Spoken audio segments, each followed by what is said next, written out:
Good morning. പ്രഭാത വാർത്തയിലേക്ക് സ്വാഗതം. ഞാൻ ഡോണ. ബഷാർ അൽ അസദ് റഷ്യയിൽ രാജ്യം വിട്ടത് ഭാര്യയ്ക്കും 2 മക്കൾക്കുമൊപ്പം. ഡമാസ്കസ് വിമതരുടെ മുന്നേറ്റത്തെ തുടർന്ന് രാജ്യം വിട്ട സിറിയൻ പ്രസിഡന്റ് ബഷാർ അൽ അസദും കുടുംബവും റഷ്യൻ തലസ്ഥാനമായ മോസ്കോയിലുണ്ടെന്ന് റഷ്യൻ മാധ്യമങ്ങൾ. മാനുഷിക പരിഗണനയിലാണ് റഷ്യ അസദിനും കുടുംബത്തിനും അഭയം നൽകിയതെന്നും മാധ്യമങ്ങൾ വ്യക്തമാക്കി. ബഷാർ അൽ അസദും കുടുംബവും സിറിയ വിട്ടെന്നും സമാധാനപരമായ അധികാരക്കൈമാറ്റത്തിനു തയ്യാറാണെന്ന് അറിയിച്ചെന്നും റഷ്യൻ വിദേശകാര്യ മന്ത്രാലയം വ്യക്തമാക്കിയിരുന്നു. റഷ്യൻ സൈനിക കേന്ദ്രങ്ങൾക്കും നയതന്ത്ര ഓഫീസുകൾക്കും സുരക്ഷ ഉറപ്പാക്കുമെന്ന് വിമതർ അറിയിച്ചെന്നും റിപ്പോർട്ടുകളുണ്ട്. ഹയാത്ത് തഹ്രീർ അൽ ഷാം സംഘടന നേതൃത്വം നൽകുന്ന വിമതസഖ്യം അധികാരം പിടിച്ചതോടെയാണ് 24 വർഷം സിറിയ അടക്കിവാണ ബഷാർ അൽ അസദ് രാജ്യം വിട്ട് മോസ്കോയിലെത്തിയത്. ഭാര്യ അസ്മയും 2 മക്കളും ഒപ്പമുണ്ട്. തലസ്ഥാന നഗരം കീഴടക്കിയതായി വിമതർ പ്രഖ്യാപിക്കുന്ന സമയം ഡമാസ്കസ് വിമാനത്താവളം വഴി അസദും കുടുംബവും രക്ഷപ്പെടുകയായിരുന്നു. തീരദേശ മേഖല ലക്ഷ്യമാക്കി പറന്ന വിമാനം അവിടെയെത്തിയ ശേഷം എതിർദിശയിൽ തിരിഞ്ഞ് റഡാറിൽ നിന്നും മറിയുകയായിരുന്നു. അസദിന് റഷ്യ അഭയം നൽകുമെന്നാണ് അവിടുത്തെ ഔദ്യോഗിക മാധ്യമമായ ടാസ് പുറത്തുവിടുന്ന വിവരം. കഴിഞ്ഞ 53 വർഷമായി സിറിയയിൽ തുടരുന്ന അസദ് കുടുംബവാഴ്ചക്കാണ് അന്ത്യമായിരിക്കുന്നത്. 1971 മുതൽ രാജ്യം ഭരിച്ച ഹാഫിസ് അൽ അസദിന് ശേഷം 2000-ലാണ് മകൻ ബഷാർ അൽ അസദ് പ്രസിഡന്റായത്. മേഖലയിൽ അലയടിച്ച അറബ് വസന്ത പ്രക്ഷോഭങ്ങളുടെ ഭാഗമായി 2011-ൽ സിറിയയിൽ ആരംഭിച്ച ജനാധിപത്യ പ്രക്ഷോഭം ആഭ്യന്തരയുദ്ധമായി രൂപം മാറി. അസദ് ഭരണത്തിന്റെ അന്ത്യം ആഘോഷിച്ച് തെരുവിലിറങ്ങിയ ജനം അസദിന്റെ സ്വകാര്യ വസതിയിൽ ഇരച്ചുകയറി സാധനങ്ങൾ കൊള്ളയടിച്ചു. സ്വാതന്ത്ര്യ പ്രഖ്യാപനം നടത്തിയ വിമതസേന ഡമാസ്കസിൽ കർഫ്യൂ പ്രഖ്യാപിച്ചു. സിറിയയിൽ ഇന്ത്യക്കാർ സുരക്ഷിതർ, എംബസി പ്രവർത്തനം തുടരുന്നു. വിമത അട്ടിമറിയിൽ പ്രതികരിക്കാതെ വിദേശകാര്യ മന്ത്രാലയം. ന്യൂഡൽഹി. വിമതർ ഭരണം പിടിച്ചെടുത്ത സിറിയയിൽ ഇന്ത്യക്കാർ സുരക്ഷിതരെന്ന് എംബസി വൃത്തങ്ങൾ. സിറിയയുടെ തലസ്ഥാനമായ ഡമാസ്കസിലെ ഇന്ത്യൻ എംബസി പ്രവർത്തനം തുടരുകയാണെന്നും എല്ലാ ഇന്ത്യൻ പൗരന്മാരുമായും ബന്ധപ്പെടുന്നുണ്ടെന്നും വൃത്തങ്ങൾ അറിയിച്ചു. സിറിയയിലെ എല്ലാ ഇന്ത്യൻ പൗരന്മാരും സുരക്ഷിതരാണെന്നും അവരെ സഹായിക്കാൻ എംബസി ലഭ്യമാണെന്നും വൃത്തങ്ങൾ അറിയിച്ചു. ഞായറാഴ്ചയാണ് 2 പതിറ്റാണ്ടായി ഭരിക്കുന്ന ബഷാർ അൽ അസദ് സർക്കാരിനെ വീഴ്ത്തിയ വിമതർ ഭരണം പിടിച്ചെടുത്തത്. സിറിയയിൽ വിമതനീക്കം രൂക്ഷമായപ്പോൾ തന്നെ ഇന്ത്യൻ വിദേശകാര്യ മന്ത്രാലയം ജാഗ്രതാ നിർദ്ദേശം പുറപ്പെടുവിച്ചിരുന്നു. ഇന്ത്യക്കാർ എത്രയും വേഗം സിറിയ വിടണമെന്നും ഇനിയൊരു അറിയിപ്പുണ്ടാകുന്നതുവരെ സിറിയയിലേക്കുള്ള യാത്രകൾ ഒഴിവാക്കണമെന്നുമായിരുന്നു മന്ത്രാലയത്തിന്റെ നിർദ്ദേശം. ലഭ്യമാകുന്ന വിമാനങ്ങളിൽ ഇന്ത്യക്കാർ എത്രയും വേഗം തിരികെ എത്തണം. അതിന് കഴിയാത്തവർ കടുത്ത ജാഗ്രത പുലർത്തണമെന്നും അടിയന്തര സാഹചര്യങ്ങളിൽ ഡമാസ്കസിലെ ഇന്ത്യൻ എംബസിയുമായി ബന്ധപ്പെടണമെന്നും നിർദ്ദേശത്തിലുണ്ടായിരുന്നു. +9 6 3 9 9 3 3 8 5 9 7 3 എന്ന നമ്പറിലും hawk.damascus@ma.gov.in എന്ന ഇമെയിലിലും ഡമാസ്കസിലെ ഇന്ത്യൻ എംബസിയെ ബന്ധപ്പെടാം. സിറിയയിലെ സ്ഥിതിഗതികൾ സൂക്ഷ്മമായി നിരീക്ഷിക്കുകയാണെന്നാണ് വെള്ളിയാഴ്ച ഇന്ത്യ പറഞ്ഞത്. വിമതർ ഭരണം പിടിച്ചതിൽ ഇന്ത്യ ഇതുവരെ ഔദ്യോഗികമായി പ്രതികരിച്ചിട്ടില്ല. വിവിധ UN സംഘടനകളിൽ ജോലി ചെയ്യുന്ന 14 പേർ ഉൾപ്പെടെ 90 ഇന്ത്യൻ പൗരന്മാരാണ് സിറിയയിലുള്ളത്. റഷ്യയുടെയും ഇറാന്റെയും പിന്തുണയുള്ള സിറിയൻ സർക്കാരിനെതിരെ താഴെയിറക്കാൻ ലക്ഷ്യമിട്ട് തുർക്കിയുടെ പിന്തുണയോടെയാണ് വിമതർ പോരാട്ടം നടത്തിയത്. നവംബർ 27 മുതൽ ഇതുവരെ 4 ലക്ഷത്തോളം പേരാണ് സിറിയയിൽ നിന്ന് പലായനം ചെയ്തത്. 24 വർഷത്തെ അസദ് ഭരണത്തിനാണ് ഞായറാഴ്ച അന്ത്യമായത്. ഏകദേശം 3 പതിറ്റാണ്ടോളം സിറിയ ഭരിച്ച പിതാവ് ഹഫീസ് അൽ അസദിന്റെ പിൻഗാമിയായി 2000-ലാണ് ബഷാർ അൽ അസദ് അധികാരത്തിൽ വന്നത്. ബഷാർ അൽ അസദ് രാജ്യം വിട്ടെന്ന് റഷ്യ സ്ഥിരീകരിച്ചു. വിമതർ ഭരണം പിടിച്ചതിനു പിന്നാലെ സമാധാനപരമായ അധികാര കൈമാറ്റത്തിനു ശേഷമാണ് അസദ് രാജ്യം വിട്ടതെന്ന് റഷ്യൻ വിദേശകാര്യ മന്ത്രാലയം വ്യക്തമാക്കി. ഹിസ്ബുല്ല കണ്ണിമുറിഞ്ഞു. വിമതസേനയ്ക്ക് ബന്ധം അൽ ഖായിദയുമായി. റഷ്യയ്ക്കും തിരിച്ചടി. സിറിയയിൽ ഇനിയെന്ത്? Damascus. President Bashar al Assad ഭരണകൂടത്തിന്റെ പെട്ടെന്നുള്ള പതനം ഒരു ഇടവേളയ്ക്ക് ശേഷം സിറിയയിൽ വീണ്ടും അനിശ്ചിതാവസ്ഥ സൃഷ്ടിച്ചിരിക്കുകയാണ്. Hayat Tahrir al Sham HTS സംഘടനയുടെ നേതൃത്വത്തിലുള്ള വിമതസേനയുടെ ആക്രമണത്തിലാണ് ശക്തമായ ഭരണകൂടം തകർന്നുവീണത്. മുൻപ് അൽ നുസ്ര സഖ്യം എന്നറിയപ്പെട്ടിരുന്ന HTSന് ഭീകരസംഘടനയായ അൽ ഖായിദയുമായി ഉൾപ്പെടെ ബന്ധമുണ്ട്. ഏകദേശം 3 പതിറ്റാണ്ടോളം സിറിയ ഭരിച്ച പിതാവ് ഹഫീസ് അൽ അസദിന്റെ പിൻഗാമിയായി 2000-ലാണ് ബഷാർ അൽ അസദ് അധികാരത്തിൽ വന്നത്. ബഷാർ ഭരണകൂടം തുടക്കത്തിൽ സിറിയയിൽ നവീകരണത്തിന് തുടക്കമിടുമെന്ന് പ്രതീക്ഷയുണ്ടായിരുന്നെങ്കിലും പിതാവിന്റെ അതേ പാത മകനും തുടർന്നതോടെ ആ മോഹങ്ങൾ വെറുതെയായി. 2011-ൽ സിറിയയിലുണ്ടായ ആഭ്യന്തര കലാപത്തിൽ 5 ലക്ഷത്തിലധികം ആളുകളാണ് കൊല്ലപ്പെട്ടത്. 60 ലക്ഷത്തോളം ആളുകൾ അഭയാർത്ഥികളായി, എണ്ണമറ്റ ആളുകൾ കുടിയൊഴിപ്പിക്കപ്പെട്ടു. അന്ന് ബഷാർ ഭരണകൂടത്തിനെതിരെ ഉയർന്ന പ്രതിഷേധങ്ങളെ റഷ്യയുടെയും ഇറാന്റെയും പിന്തുണയോടെയാണ് അദ്ദേഹം അതിജീവിച്ചത്. റഷ്യൻ വ്യോമസേനയെയും ഇറാന്റെ പിന്തുണയുള്ള ഹിസ്ബുള്ളയുടെയും സഹായം ബഷാർ തേടി. എന്നാൽ ഇന്ന് യുക്രൈൻ യുദ്ധത്തിൽ റഷ്യയും ഇസ്രയേലുമായുള്ള പോരാട്ടത്തിൽ ഇറാനും വ്യാപൃതരായതിനാൽ അവരുടെ സഹായം തേടാൻ ബഷാറിന് സാധിച്ചില്ല. അലപ്പോ, ഹമ, ഹുംസ പ്രവിശ്യകൾ ദിവസങ്ങൾക്കുള്ളിൽ പിടിച്ചെടുക്കാൻ വിമതരെ സഹായിച്ചത് ഇതാണ്. അധികം വൈകാതെ തലസ്ഥാനമായ ഡമാസ്കസും വിമതസേന കൈയടക്കി. ഭരണമാറ്റം. ഇപ്പോൾ തന്റെ യഥാർത്ഥ പേരായ അഹമ്മദ് അൽ ഷറ എന്നറിയപ്പെടുന്ന വിമത നേതാവ് അബു മുഹമ്മദ് അൽ ഗോലാനി അധികാര കൈമാറ്റത്തിനായി താൽക്കാലിക സംവിധാനം ഏർപ്പെടുത്തുന്നതായി പ്രഖ്യാപിച്ചു. സിറിയൻ പ്രധാനമന്ത്രി മുഹമ്മദ് അൽ ജലാലിയെ സർക്കാർ സ്ഥാപനങ്ങളുടെ കെയർടേക്കറായി നിയമിക്കുകയും ചെയ്തു.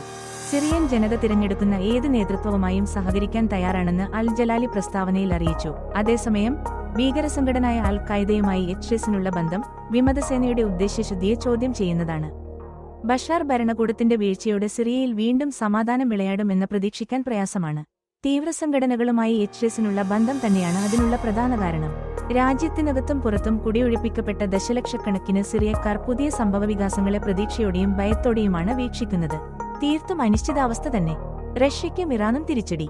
ബഷാർ അൽ അസദിന്റെ പതനം മധ്യപൂർവ്വ ദേശത്ത് റഷ്യൻ സ്വാധീനത്തിനുള്ള തിരിച്ചടിയാണ്. 2015 മുതൽ സിറിയയ്ക്ക് ഉറച്ചു പിന്തുണയാണ് റഷ്യ നൽകുന്നത്. ടാർസ് നാവിക സൗകര്യം, ലതാക്കിയയിലെ ഹൊമൈമിം എയർബേസ് തുടങ്ങിയ തന്ത്രപ്രധാനമായ പലതും റഷ്യയ്ക്ക് ഇവിടെയുണ്ട്. മെഡിറ്ററേനിയൻ കടലിലൂടെയും ആഫ്രിക്കയിലേക്കും ചരക്ക് നീക്കത്തിനും ഇവ പ്രധാനമാണ്. റഷ്യയുടെ സൈനിക ശ്രദ്ധ നിലവിൽ യുക്രൈൻ യുദ്ധത്തിലാണ്. എങ്കിലും സിറിയയുടെ മേലിലുള്ള ആധിപത്യം നഷ്ടപ്പെട്ടത് റഷ്യയുടെ നയതന്ത്ര വീഴ്ചയായി വിലയിരുത്തപ്പെട്ടേക്കും. ഇറാനെ സംബന്ധിച്ചിടത്തോളം ബഷാർ അൽ അസദിന്റെ പതനം സിറിയയിലൂടെ ലെബനനിലെ ഹിസ്ബുള്ളയുമായി ബന്ധിപ്പിക്കുന്ന കണ്ണിയാണ് മുറിഞ്ഞത്. ആയുധങ്ങൾ കൈമാറുന്നതിനും മേഖലയിൽ സ്വാധീനം ചെലുത്തുന്നതിനും ഈ ശൃംഖല നിർണായകമാണ്. ഇസ്രയേലുമായുള്ള സമീപകാല സംഘർഷത്തെ തുടർന്ന് ഹിസ്ബുള്ള ദുർബലമായതിനാൽ ടെഹ്റാന്റെ യുദ്ധതന്ത്രത്തിന് മറ്റൊരു സമീപനം ആവശ്യമാണ്. ഇസ്രയേലുമായുള്ള പോരാട്ടത്തിൽ മുൻകരുതൽ ആവശ്യമുള്ളതിനാൽ സിറിയയിൽ ഇടപെടുന്നതിന് ഇറാനു പരിമിതികളുണ്ട്. ജാഗ്രതയോടെ ഇസ്രയേലിനെ സംബന്ധിച്ചിടത്തോളം ബഷാർ അൽ അസദ് ഭരണത്തിന്റെ തകർച്ച ഒരേസമയം അവസരങ്ങളുടെയും അപകടസാധ്യതകളുടെയുമാണ്. ഹിസ്ബുള്ളയുടെ പ്രധാന വിതരണ ശൃംഖലയായ സിറിയ വീണത് ഇസ്രയേലിനു ഗുണകരമാണ്. അതേസമയം എച്ച്ടിഎസ് ശക്തിപ്രാപിക്കുന്നത് മേഖലയിൽ ഇസ്രയേലിനു കൂടുതൽ വെല്ലുവിളിയാകും. ഗോലാൻ കുന്നുകളിൽ ഇസ്രയേൽ തങ്ങളുടെ സാന്നിധ്യം ശക്തമാക്കിയിട്ടുണ്ട്. സിറിയൻ സേനയുടെ ആയുധശേഖരം വിമതർ പിടിച്ചെടുക്കുന്നത് തടയാനാണ് ഇസ്രയേലിന്റെ ശ്രമം. അരാജകത്വം മുതലെടുത്ത് നൂതന ആയുധങ്ങൾ സ്വന്തമാക്കാൻ ഇറാനും ഹിസ്ബുള്ളയുടെ നടത്തുന്ന ശ്രമങ്ങളിലും ഇസ്രയേൽ സൈന്യം ജാഗ്രത പുലർത്തുന്നുണ്ട്. സ്കൂൾ കലോത്സവ സ്വാഗതഗാനത്തിന് നൃത്തം പഠിപ്പിക്കാൻ 5 ലക്ഷം ചോദിച്ചു നടിക്കെതിരെ മന്ത്രി ശിവൻകുട്ടി. വെഞ്ഞാറമൂട് സ്കൂൾ കലോത്സവത്തിലൂടെ മികച്ച കലാകാരിയാകുകയും അതുവഴി സിനിമയിലെത്തി വലിയ നിലയിലാവുകയും ചെയ്ത നടിമാരിൽ ചിലർ കേരളത്തോട് അഹങ്കാരമാണ് കാണിക്കുന്നതെന്ന് മന്ത്രി വി ശിവൻകുട്ടി പറഞ്ഞു. 16,000 കുട്ടികളെ പങ്കെടുപ്പിച്ച് ജനുവരിയിൽ നടക്കുന്ന സംസ്ഥാന സ്കൂൾ കലോത്സവത്തിൽ അവതരണ ഗാനത്തിനുവേണ്ടി യുവജനോത്സവം വഴി വളർന്നുവന്ന ഒരു പ്രശസ്ത സിനിമാ നടിയോട് കുട്ടികളെ 10 മിനിറ്റ് ദൈർഘ്യമുള്ള ഒരു നൃത്തം പഠിപ്പിക്കാമോ എന്ന് ആരാഞ്ഞു. അവർ സമ്മതിക്കുകയും ചെയ്തു. എന്നാൽ അവർ 5 ലക്ഷം രൂപയാണ് പ്രതിഫലം ചോദിച്ചത്. വിദ്യാഭ്യാസ മന്ത്രി എന്ന നിലയ്ക്ക് ഏറെ വേദനിപ്പിച്ച സംഭവമാണിത്. ഇത്രയും വലിയ തുക നൽകി കുട്ടികളെ സ്വാഗതഗാനം പഠിപ്പിക്കേണ്ട എന്ന് തീരുമാനിച്ചു. സാമ്പത്തിക മോഹികളല്ലാത്ത എത്രയോ നൃത്ത അധ്യാപകരുണ്ട്. അവരെ ഉപയോഗിച്ച് സ്വാഗതഗാനം പഠിപ്പിക്കാൻ തീരുമാനിച്ചു. സ്കൂൾ കലോത്സവത്തിൽ പങ്കെടുത്ത് നൃത്തത്തിൽ വിജയിച്ചതു കാരണമാണ് സിനിമയിലെത്തുന്നത്. ഇത്തരക്കാർ പിന്തലമുറയിലുള്ള കുട്ടികൾക്ക് മാതൃകയാകേണ്ടവരാണ്. കുറച്ചു സിനിമയും കുറച്ചു കാശുമായപ്പോൾ കേരളത്തോട് അഹങ്കാരം കാണിക്കുകയാണ്. കേരളത്തിലെ 47 ലക്ഷം വിദ്യാർത്ഥികളോടാണ് ഈ നടി അഹങ്കാരം കാണിച്ചിരിക്കുന്നത്. നടിയുടെ പേര് പരാമർശിക്കാതെ മന്ത്രി പറഞ്ഞു. വിഴിഞ്ഞം കേന്ദ്രത്തിനും വേണം വരുമാനം.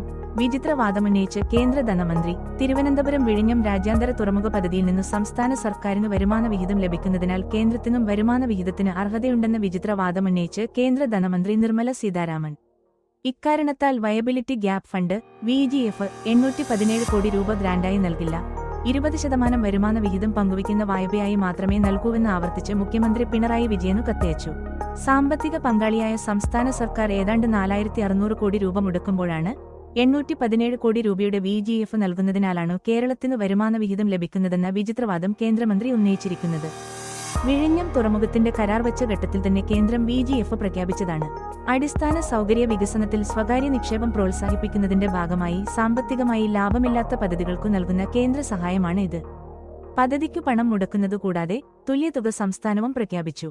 എന്നാൽ കേന്ദ്രത്തിന്റെ VGF നെറ്റ് പ്രസന്റ് വാല്യൂ കണക്കാക്കി വരുമാന വിഹിതം ഈടാക്കുന്ന രീതിയിലാണ് നൽകുകയെന്ന് കേന്ദ്രം പിന്നീട് അറിയിച്ചു. തൂത്തുക്കുടി തുറമുഖത്തിനു VGF ഗ്രാന്റായി നൽകാനുള്ള കേന്ദ്രത്തിന്റെ തീരുമാനം വന്നതോടെയാണോ വിഴിഞ്ഞത്തിനും VGF ഗ്രാന്റായി നൽകണമെന്ന് സംസ്ഥാന സർക്കാർ ആവശ്യപ്പെട്ടത്. ഇത് നടക്കില്ലെന്നു കേന്ദ്രം പലവട്ടം വ്യക്തമാക്കിയതിനെ തുടർന്നാണു നിർമ്മല സീതാരാമനു മുഖ്യമന്ത്രി കത്തയച്ചത്. ഇതിനുള്ള മറുപടിയിൽ തൂത്തുക്കുടി തുറമുഖത്തിന്റെ ചെലവ് വഹിക്കുന്നതു കേന്ദ്ര സർക്കാരിന്റെ നിയന്ത്രണത്തിലുള്ള പോർട്ട് അതോറിറ്റിയാണെന്നും വരുമാനവും അവിടേക്കു തന്നെയാണ് ലഭിക്കുന്നതെന്നും നിർമ്മല സീതാരാമൻ വിശദീകരിക്കുന്നു. എന്നാൽ വിഴിഞ്ഞത്തിന്റെ കാര്യത്തിൽ കേന്ദ്രത്തിന് വരുമാന വിഹിതം ലഭിക്കുന്നില്ല. VGF നൽകുന്ന കേരളത്തിന് ലഭിക്കുന്നുമുണ്ടെന്ന് മന്ത്രി വാദിക്കുന്നു. മൊബൈലിൽ സംസാരിച്ച ചുരത്തിലൂടെ വാഹനമോടിച്ച KSRTC ഡ്രൈവറുടെ ലൈസൻസ് റദ്ദാക്കിയേക്കും. കോഴിക്കോട് മൊബൈല് ഫോണില് സംസാരിച്ചുകൊണ്ട് താമരശ്ശേരി ചുരത്തിലൂടെ വാഹനമോടിച്ച കെഎസ്ആർടിസി ബസ് ഡ്രൈവറുടെ ലൈസൻസ് സസ്പെൻഡ് ചെയ്തേക്കും. യാത്രക്കാരന് പകർത്തിയ വീഡിയോ പുറത്തുവന്നതോടെ ഡ്രൈവർക്കെതിരെ വലിയ വിമർശനമാണ് ഉയരുന്നത്. ഡ്രൈവർക്കെതിരെ ഗതാഗത വകുപ്പ് നടപടിക്കൊരുങ്ങുകയാണ്. ശനിയാഴ്ച വൈകിട്ട് 4:50ഓടെയാണ് സംഭവം. താമരശ്ശേരി ചുരം കയറുന്ന സമയത്താണ് ഡ്രൈവര് മൊബൈല് ഫോൺ ഉപയോഗിച്ചുകൊണ്ടാണ് ബസ് ഓടിക്കുന്നത് എന്നത് യാത്രക്കാരുടെ ശ്രദ്ധയിൽപ്പെട്ടത്. ഒരു യാത്രക്കാരന് ഈ ദൃശ്യം തന്റെ മൊബൈല് ഫോണില് പകർത്തുകയും പോലീസില് പരാതി നൽകുകയുമായിരുന്നു. പിന്നാലെയാണ് ട്രാഫിക് എൻഫോഴ്സ്മെന്റ് വിഭാഗം കേസ് ഏറ്റെടുത്തത്. വളരെയധികം അപകട സാധ്യതയുള്ള സ്ഥലത്തിലൂടെയാണ് ഡ്രൈവര് ഇത്തരത്തില് തികഞ്ഞ അനാസ്ഥയോടെ വാഹനമോടിക്കുന്നത് എന്നത് വീഡിയോയിൽ നിന്ന് വ്യക്തമാണ്. തിങ്കളാഴ്ച ഡ്രൈവറോട് ഓഫീസില് ഹാജരാകാന് നിർദ്ദേശിച്ചിട്ടുണ്ട്. ലൈസൻസ് സസ്പെൻഡ് ചെയ്യുന്നതടക്കമുള്ള നടപടികൾ കൈക്കൊണ്ടേക്കും. ഗാലക്സി വടംവലി മാമാങ്കത്തിൽ ന്യൂലാൻഡ് ഹോട്ടൽ തിരുവമ്പാടി സ്പോൺസർ ചെയ്ത യുവതാര പൗണ്ട് തൃശൂർ ജേതാക്കളായി. ഗാലക്സി തിരുവമ്പാടി അണിയിച്ചൊരുക്കിയ 16ാമത് അഖില കേരള ചാമ്പ്യൻ ഓഫ് ചാമ്പ്യൻസ് വടംവലി മാമാങ്കം വൻ ജനപങ്കാളിത്തം കൊണ്ട് ശ്രദ്ധേയമായി. കേരളത്തിലെ പ്രമുഖ 62 ടീമുകൾ മാറ്റുരച്ച മത്സരങ്ങൾ 2 കാറ്റഗറി ആയിട്ടാണ് നടന്നത്. കാറ്റഗറി 1 450 കിഗ്രാം വിഭാഗത്തിൽ ന്യൂലാൻഡ് ഹോട്ടൽ സ്പോൺസർ ചെയ്ത യുവതാര പൗണ്ട് തൃശൂർ ഒന്നാം സമ്മാനമായ 50,000 രൂപയും പോത്തുകുട്ടനും കരസ്ഥമാക്കി. രണ്ടാം സമ്മാനമായ 35,000 രൂപയും മുട്ടനാടും star earth movers Nilambur sponsor ചെയ്ത പ്രതിഭ പ്രളയക്കാടും, മൂന്നാം സമ്മാനമായ 25,000 രൂപ ജിറ്റോ കല്ലോടി അയർലൻഡ് സ്പോൺസർ ചെയ്ത ഫൈറ്റേഴ്സ് കാഞ്ഞിരങ്ങാടും, നാലാം സമ്മാനമായ 15,000 രൂപ മടിക്കാങ്കിൽ ഫയർ വർക്ക്സ് സ്പോൺസർ ചെയ്ത GKS ഗോതമ്പ് റോഡും കരസ്ഥമാക്കി. തുടർന്ന് 16ാം സ്ഥാനം വരെ ക്യാഷ് പ്രൈസുകൾ നൽകി. കാറ്റഗറി 2 ഹെവി വെയ്റ്റ് പോരാട്ടങ്ങളിൽ ഒന്നാം സമ്മാനമായ 12,000 രൂപയും ട്രോഫിയും തോമരക്കാട്ടിൽ ഫർണിച്ചർ സ്പോൺസർ ചെയ്ത മിഡിൽ ഈസ്റ്റ് വേങ്ങൂരും, രണ്ടാം സ്ഥാനം റിയൽ മഞ്ചേരിയും, മൂന്നാം സ്ഥാനം ചങ്സ് കാസർഗോഡും, നാലാം സ്ഥാനം ഫ്രണ്ട്സ് മുക്കവും കരസ്ഥമാക്കി. സമാപന സമ്മേളനത്തിൽ രതീഷ് ഇടശ്ശേരിൽ, പ്രവീൺ പൈനാടത്ത്, ടിറ്റോ നാടികുന്നേൽ എന്നിവർ സംസാരിച്ചു. കോടഞ്ചേരി വേനപ്പാറയിൽ റബ്ബർ പുരയ്ക്ക് തീപിടിച്ചു. വേനപ്പാറ കോടഞ്ചേരി വേനപ്പാറ ഒടുക്കത്തുമ്പൊയിലിൽ റബ്ബർ പുരയ്ക്ക് തീപിടിച്ചു. വേനപ്പാറ തോട്ടുംപുറത്ത് കുടുംബത്തിന്റേതാണ് തീപിടിച്ച റബ്ബർ പുര. മുക്കത്തുനിന്നെത്തിയ ഫയർ എഞ്ചിൻ തീയണച്ചു. റബ്ബർ ഷീറ്റും കെട്ടിടവും കത്തി നശിച്ചതായിട്ടാണ് പ്രാഥമിക വിവരം. രാത്രി 10:30ഓടെയാണ് തീപിടുത്തമുണ്ടായത്. കൂടുതൽ വിവരങ്ങൾ ലഭ്യമല്ല. സോഫ്റ്റ് ബേസ്ബോൾ മലപ്പുറവും ആലപ്പുഴയും ചാമ്പ്യന്മാർ. കോടഞ്ചേരി സെന്റ് ജോസഫ് സ്റ്റേഡിയത്തിൽ സമാപിച്ച സംസ്ഥാന യൂത്ത് സോഫ്റ്റ് ബേസ്ബോൾ ചാമ്പ്യൻഷിപ്പിൽ പുരുഷ വിഭാഗത്തിൽ മലപ്പുറവും വനിതാ വിഭാഗത്തിൽ ആലപ്പുഴയും ചാമ്പ്യന്മാരായി. പുരുഷ വിഭാഗത്തിൽ പത്തനംതിട്ട 2ാം സ്ഥാനവും എറണാകുളം 3ാം സ്ഥാനവും നേടി. വനിതാ വിഭാഗത്തിൽ കാസർകോട് 2ാം സ്ഥാനവും കോഴിക്കോട് 3ാം സ്ഥാനവും നേടി. അസോസിയേഷൻ സംസ്ഥാന പ്രസിഡന്റ് ഗിരീഷ് ജോൺ സമാപന സമ്മേളനം ഉദ്ഘാടനം ചെയ്തു.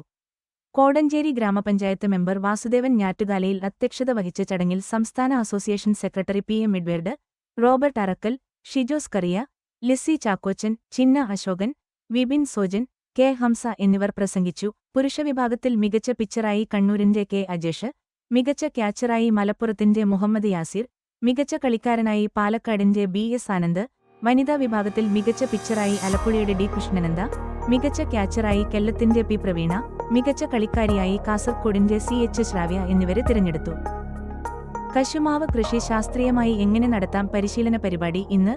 കോടഞ്ചേരി സംസ്ഥാന കശുമാവ് വികസന ഏജൻസിയുടെ നേതൃത്വത്തിൽ കോടഞ്ചേരി ഗ്രാമപഞ്ചായത്തുമായി സഹകരിച്ചുകൊണ്ട് ശാസ്ത്രീയമായി കശുമാവ് കൃഷി എങ്ങനെ നടത്താം എന്നതിനെക്കുറിച്ചുള്ള പരിശീലന പരിപാടി ഇന്ന് 2024 ഡിസംബർ 9 രാവിലെ 9:30 മുതൽ മരിയൻ ഓഡിറ്റോറിയത്തിൽ വെച്ച് സംഘടിപ്പിക്കുന്നു. കഴിഞ്ഞ ദിവസങ്ങളിൽ കശുമാവ് തൈകൾ വാങ്ങിയ ആളുകൾക്കോ അല്ലാത്തതോ ആയ കർഷകർക്ക് മേൽ പരിശീലന പരിപാടിയിൽ സൗജന്യമായി പങ്കെടുക്കാവുന്നതാണ്. താൽപ്പര്യമുള്ള ആളുകളുടെ പേര് വിവരങ്ങൾ മെമ്പർമാർ രജിസ്റ്റർ ചെയ്യുക. 60 പേർക്കാണ് മേൽ മീറ്റിംഗിൽ പങ്കെടുക്കാൻ അവസരം ലഭിക്കുക. വാർത്തകൾ കഴിഞ്ഞു. നമസ്കാരം. വാർത്തകളും പരസ്യങ്ങളും അറിയിക്കുവാൻ വേണ്ടി കോടഞ്ചേരി മീഡിയ അഡ്മിന്മാരെ ബന്ധപ്പെടാവുന്നതാണ്.